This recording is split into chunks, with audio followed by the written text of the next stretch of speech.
السلام عليكم ورحمة الله وبركاته. مرحبا بكم في قناة الأسرة للطبخ والوصفات الطبيعية. اليوم إن شاء الله نقدم لكم طاجين الصنور بالزبيب والبصلة. طاجين رائع لذيذ، كيجي رائع جدا. اللي ما عمره ما جربه يجربه بهذه الطريقة، كيجي لذيذ متشبعوش منه.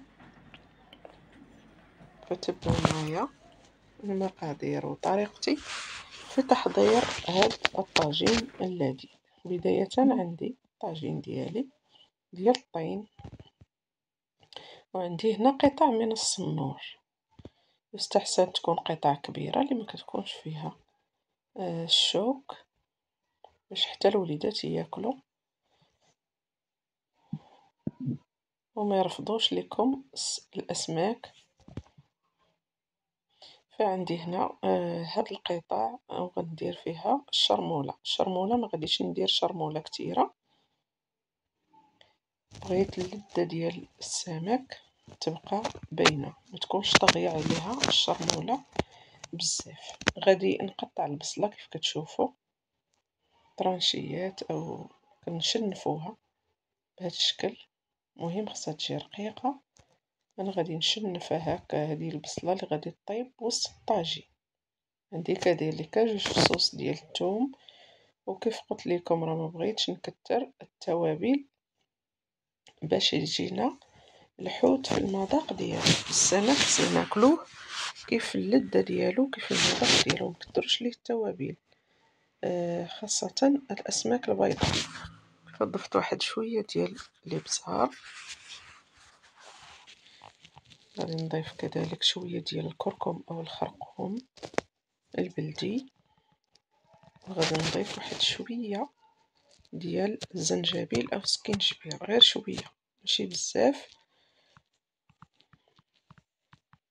كيف كتشوفوا هذيك المعلقه الصغيره راه كندير غير النصف ديالها، معلقه صغيره جدا اللي كتكون مع هذوك الغريرفات ديال العطريه. ضفت هنايا شويه ديال الزعتر،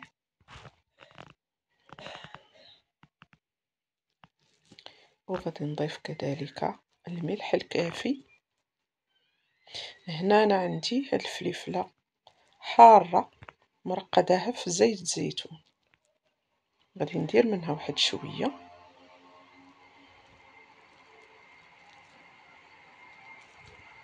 لعشاق الحار ممكن تضيفوا اكثر من هاد الكميه. انا درت هاد الكميه مناسبه، ما كتجيش حاره بزاف وما كتجيش يعني كتجي عاديه في الحراره، معتدله في الحراره. هنا ضفت واحد الرشه ديال الملح، وغادي نضيف واحد نصف كاس فقط ديال الماء. نصف كاس هو اللي غادي يطيب فيه الطاجين كامل، ما غاديش نضيف ليه الماء نهائيا، لانني استعملت البصل واستعملت البصل قليل، غير بصله واحده متوسطه. كون استعملت البصل كتير هنا كنت ما غاديش نروي نهائيا. المهم انا غادي نضيف فقط نصف كاس، وغادي نحاول اننا نشرمل السمك بهذيك الشرموله بيدي هكا كيف كتشوفوا بهذه الطريقه. تدخل فيه ديك الشرموله مع البصيله ومع الثومه. شعلت ليه هنايا قبل ما ندير ليه الزيت، بحال نشفو شويه، ومن بعد راه غادي نضيف ليه كميه كافيه من الزيت. غادي نخلط شويه ديال الزيت المائده وشويه ديال زيت الزيتون. صافي كيف شفتوا الطاجين راه بدا كينشف من الماء. دابا غادي نضيف الزيت. فعاده هاد السمك الابيض خصوصا ما كيتقلى ما والو. انا ماشي قليته، ولكن بغيت هذيك التوابل غير شويه تدخل معاه. هذا هو الهدف ديالي من هاد التشحيره اللي درت ليه من الاول. من بعد غادي نشحر هذاك البصل غير شويه حتى هو نشحرو، ما غاديش نشحرو بزاف. غير نقلبو هكا حتى تبدا ديك ريحة البصل تبدا تعطي ديك النسمة ديالها، ومن بعد غادي نقص عليه النار. دابا راه مجهدة شوية ولكن غادي نقص عليه وغنخليه كيطيب على خاطر، لانني باقي مازال غادي نطيب البصلة والزبيب. صافي غادي ندير ليه الشكل اللي بغيت يبقى عليه، نقلبو كامل على هذا الشكل، وغادي ندير فوق منه قطع من الحامض. ضروري السمك كيبغي الحامض. راكم كتشوفوا بان الطاجين باقي غير في الزويته ديالو.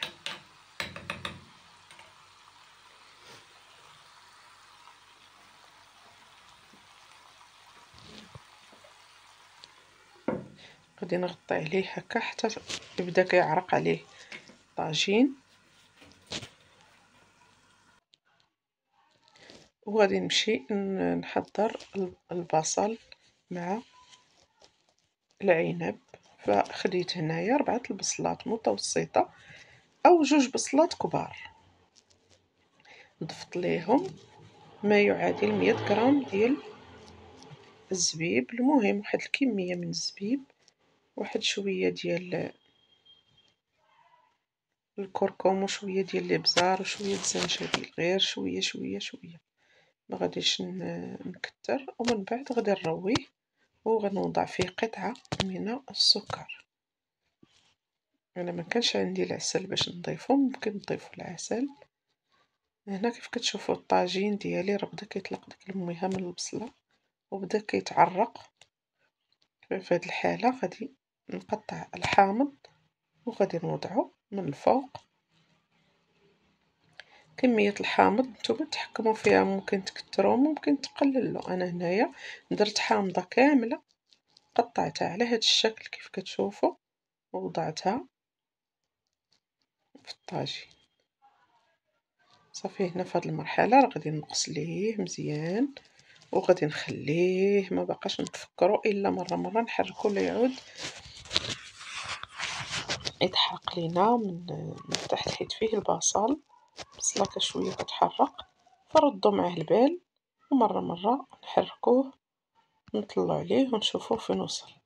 نضفت واحد شويه ديال المعدنوس مطحون، ممكن هذيك اضافه، ممكن ما ديروش فيه نتوما كاع الربيع. هاد الطاجين ديال البصله والزبيب ماشي ضروري يكون فيه الربيع، ماشي بحال اللي مخضر بالخضر. صافي غادي نغطي على الطاجين ديالي وغادي نخليه حتى كيطيب. البصله ديالي والزبيب هي سير كتشحر، غندير فيها الماء الكافي اللي غادي يطيبها. ممكن طيبوها هكاك في كسرونه، كذلك ممكن انكم طيبوها في كوكوط الا بغيتوها طيب لكم في وقت قليل. والطاجين ديالي بعد ما طاب جا على هذا الشكل، جا رائع وجا معسل وجا لذيذ. كنتمنى الوصفه ديالي تعجبكم، تحضروا الصنور بهذه الطريقه البصله والزبيب ولا اروع. شهيتكم طيبه، الى اللقاء مع وصفه اخرى ان شاء الله. المزيد من التشجيع فضلا وليس امرا. دمتم في رعاية الله، إلى اللقاء مع وصفة أخرى إن شاء الله.